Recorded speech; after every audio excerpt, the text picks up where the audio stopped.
দুটো হাসি মুখে হাল দেখতে ভাই পড়ে যাচ্ছে।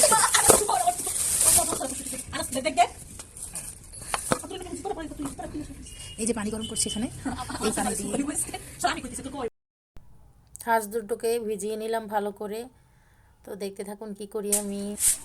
এখন ছাদে চলে যাচ্ছি, ছাদটাকে ভালো করে ঝাড়ু দিয়ে নিতে হবে, কারণ এখানে কখনো রান্না করছি না। তো আগে রান্না করতাম, এখন রান্না করি না। আর কি রান্না হবে?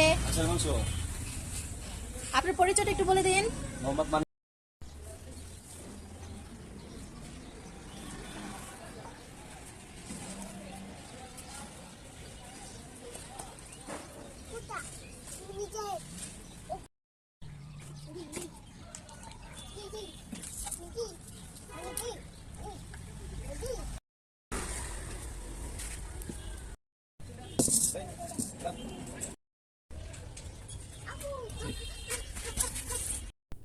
এদিকে আবার আনাসের বাবা গাছে পেয়ারা দেখেছে, তো পেয়ারা পাড়ার জন্য সে গাছে উঠেছে, কারণ এত উঁচু গাছে আমি পারতে পারি না।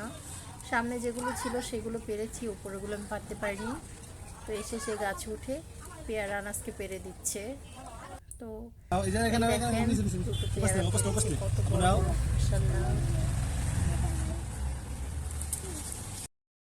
মাশাআল্লাহ, দুটো পেয়ারা পেয়েছে, কত বড় বড় মাশাআল্লাহ।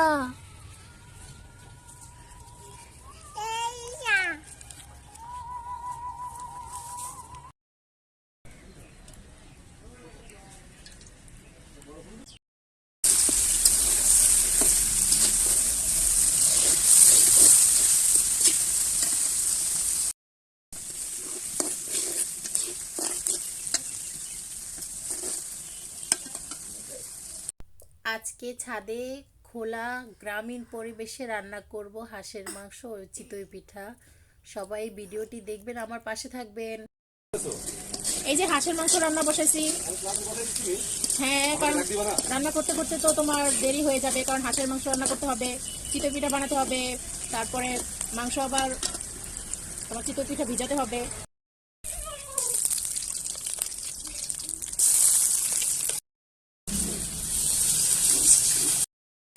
না,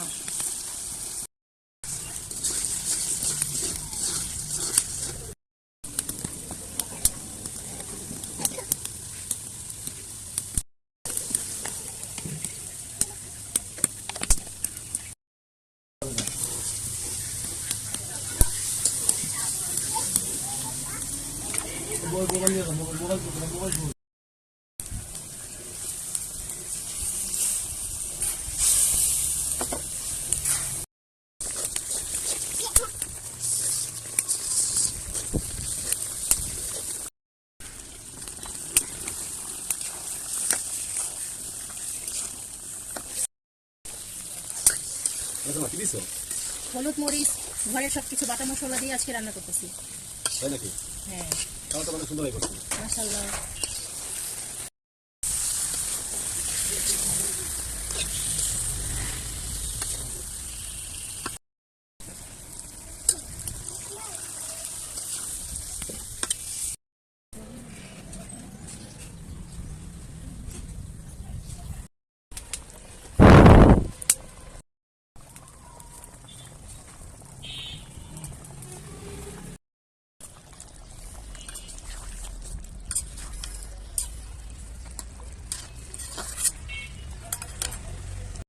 কেমন হয়েছে? সেই টেস্ট, খুব সুস্বাদু হয়, মজা লাগতেছে আমার। আমার একটুটা দাও।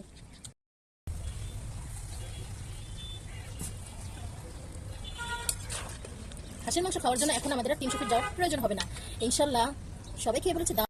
তো আজকে হাঁসের মাংসের ভিডিওটা কেমন হয়েছে আমাকে কমেন্ট করে জানাবেন। আর এই দেখেন এখন পিঠা বানাচ্ছি, রাত হয়ে গেছে, দুপুর 2টার সময় ছাদে গিয়ে রান্না বসাইছি, আর এখন রাত 8টা বাজে। তো এই যে আমার সাথে আমার মিনিও আছে। আনাস তো দেখেন সবসময় দুষ্টু করতেই ছিল আমার সাথে। তো আমার কাজ করতে করতে অনেক ক্লান্ত হয়ে গেছে, তখন আনাসের বাবাকে বললাম পিঠাগুলি বানিয়ে দাও বসে বসে। সে আমাকে হেল্প করছে, কারণ সেই কখন থেকে আমি বসেছি, পা পুরো ব্যথা হয়ে গেছে। তা আমার ভিডিওটি আপনাদের যদি ভালো লেগে থাকে, আশা করি চ্যানেলটি সাবস্ক্রাইব করে পাশে থাকবেন। সবাই ভালো থাকবেন, আল্লাহ হাফেজ।